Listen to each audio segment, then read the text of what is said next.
This is Peter Dermanuelian of Harvard University and the Museum of Fine Arts Boston, Giza Archives Project. I'm going to take you on a trip to Giza, and we're going to dive down a burial shaft from the Old Kingdom, from a particular tomb.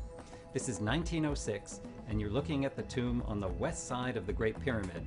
And these photographs were taken by the Harvard MFA expedition. No one has been down that burial shaft since 1906. Now, with Dassault Systèmes and virtual software, we can recreate the entire burial shaft, and here we are diving downwards under the ground and coming in through the corridor into that same building many years later, reconstructed virtually in 3D.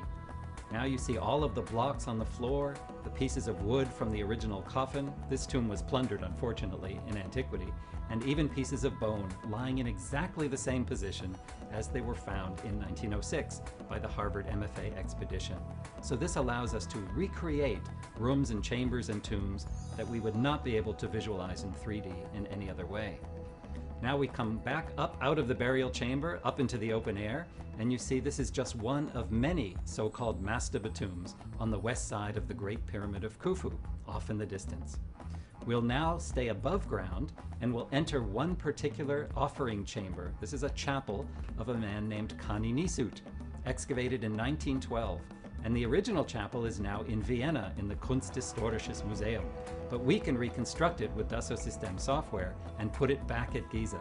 So perhaps you can see on the walls there are carved and painted decorations, the tomb owners standing, other inscriptions and other offering bearers and scribes and other people, and offering niches as well.